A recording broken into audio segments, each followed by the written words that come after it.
Oi gente, tudo bem? Eu tô gravando esse vídeo pra gente poder estar conversando um pouquinho sobre soluções pós-crise coronavírus, né? É claro que a recomendação atual é ficar em casa, é ficar isolado, então vamos seguir o que a OMS tá falando, tá? Vamos nos isolar, quem puder. É claro que a gente sempre compreende a questão do social brasileira, né? Que a gente sabe que algumas situações são complicadíssimas, o isolamento, né? A questão da pobreza. A gente sabe que existem grandes aglomerações, muitas pessoas vivendo em situação precária, mas aqueles que podem estar se isolando, vamos estar nos isolando para a gente poder estar passando esse período de crise da melhor forma possível. E aí a gente entra numa questão que é como resolver o pós-crise, né? E assim, não só o pós-crise, como enfrentar economicamente essa crise. Primeiro ponto que eu vou estar colocando aqui para vocês é que nós não somos donos da verdade, né? E a gente tem algumas experiências na teoria econômica que foram de enfrentamento de crise. É claro que elas têm que ser adaptadas para a realidade atual, né, para a conjuntura atual, mas eu acho que é uma boa forma da gente estar começando a estar pensando uma solução. Primeiro, a gente tem que pensar nas pessoas que não estão podendo trabalhar. Há muito tempo, desde a década de 80, se fala da renda mínima, que é uma condição, um valor que todas as pessoas, né, sem emprego, elas recebem.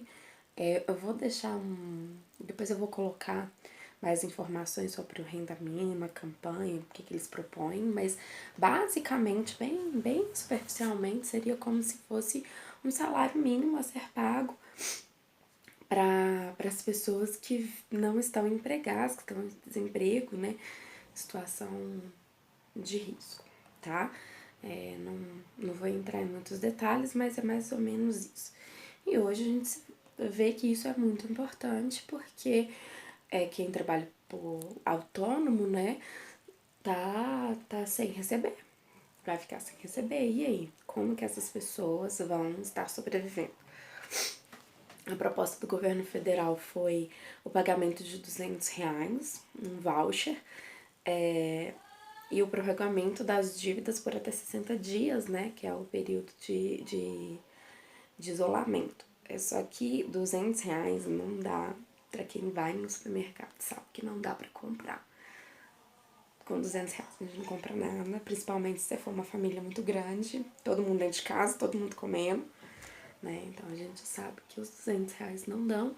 E a proposta da renda mínima vem para estar minimizando esses problemas e para a gente estar pensando numa sociedade mais justa, mais igualitária, mais para frente, né? Outro ponto interessante é colocar os gastos do governo. Neste momento, o governo precisa financiar as micro e pequenas empresas e um ponto interessante é que é dar dinheiro para empresas que não vão mandar seus funcionários embora, né? Não adianta nada eu dar um dinheiro para uma empresa que ela vai pegar e vai investir no mercado financeiro, como a gente sabe que muitas empresas fazem isso.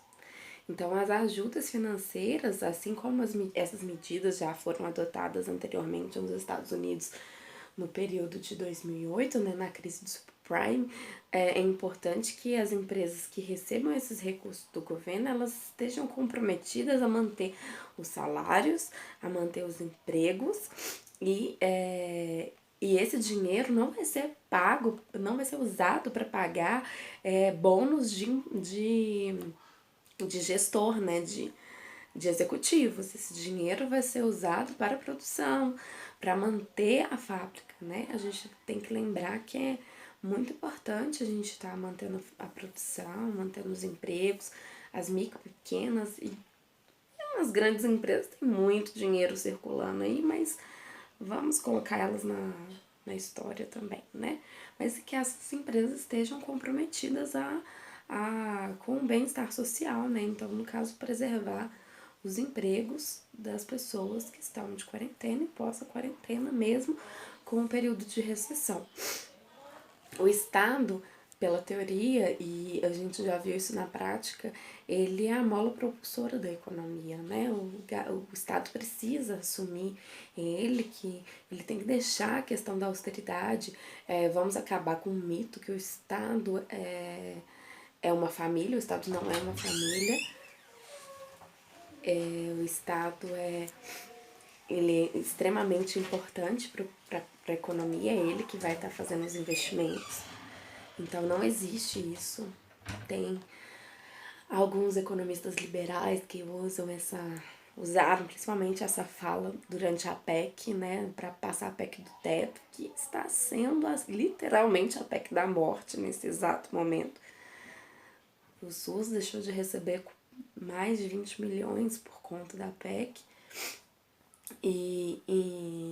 Então, assim, é revogar a PEC, é colocar dinheiro, é o Estado assumir essa função de gastar com o quê? Com o trabalhador, né, que tá ali, tá sem receber os recursos dele por conta do isolamento, garantir a renda mínima dessas pessoas, garantir que as micro e pequenas empresas recebam linhas de crédito para continuarem a produzir, para pagar seus funcionários, garantir que o dinheiro investido seja investido de uma maneira correta, com compromisso dessas empresas não estarem pagando dividendos, não estarem pagando os bônus para os acionistas, não estarem pagando, colocando esse dinheiro no mercado especulativo. Esse dinheiro tem que ser usado para manter empregos. E o outro ponto que a gente comentou é revogar a PEC do teto para que o governo possa gastar. O governo precisa gastar. O governo tem que garantir que empregos sejam garantidos, que eles estejam em garantia e garantir que esse dinheiro em circulação, né, principalmente pós-crise, possa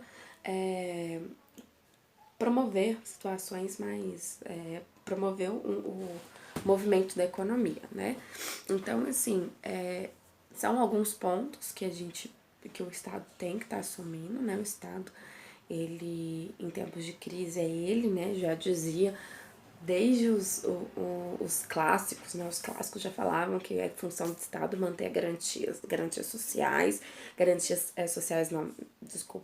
manter garantias mínimas para o funcionamento do país. Keynes traz que o Estado é o principal investidor, então é muito importante que o Estado brasileiro esteja fortalecido e disposto a assumir seu papel, que é o papel de pai, tá? Então, acho que outro ponto interessante da teoria é que fala o seguinte, o Estado, ele está presente antes da gente nascer e mesmo depois da nossa morte. É a única instituição que a gente não consegue se desvincular. Então, a gente tem que compreender que estados não são famílias, o Estado é como se fosse uma entidade onipresente na vida de todos nós. Então, ela tem que estar onipresente no período da crise. Não podemos fechar os olhos para isso, tá? Então, nós como economistas, nós precisamos pensar no modelo econômico que integre pessoas, que não vise lucros. Não é agora, isso não é momento de estar falando de austeridade. A gente tem que estar falando de um Estado paternalista que vai sim assumir as rédeas dessa economia para garantir que nenhum de nós tenha problemas mais severos do que a gente já vai ter na questão de saúde. Então, vale muito ressaltar esse ponto. A gente vai desmistificando alguns mitos sobre os estados neoliberais que para mim, depois dessa crise, vão entrar literalmente em crise, porque é um modelo bem ultrapassado, um modelo muito desumano, e eu acho que vale outras reflexões um pouco mais profundas sobre o que é um Estado neoliberal, sobre o que é um Estado keynesiano, e dentro de tudo isso, a gente vai começar a introduzir o que é a economia de Francisco, tá? Eu acho que foi importante começar a pontuar algumas questões mais teóricas para depois a gente começar a pensar um outro estado, um outro modelo que é inclusive muito diferente do que a gente já escreveu. Eu espero que vocês tenham gostado, que vocês tenham entendido. Se vocês não entenderam, vocês me falam para eu tentar explicar um pouco melhor sobre as funções do Estado, tá? Eu, no blog, tenho vários capítulos falando sobre, chama Discutindo Teoria, falando sobre as teorias do Estado, em vários tipos de, né, falando o que Smith pensava do Estado, o que Malthus pensava do Estado, o que Keynes pensava do Estado, o que Marx pensava do Estado, o papel do Estado, o que é. Tá tudo no blog, vocês podem acessar o link na bio, tá? Tem também lá um link que é um grupo para alunos de economia. Ele tá quase em funcionamento porque titia aqui tá doente, então ela precisa se cuidar. E tem outros pontos lá, né? Tem LinkedIn pra gente trocar ideias profissionais, tá? Tem a página no Facebook e tem uma vídeo, uma entrevista minha, tá? Muito bacana. Então vocês comentam, vocês entenderam quais as dúvidas que vocês têm sobre o estado e a gente vai trocando mais ideia, tá bom? Beijinho!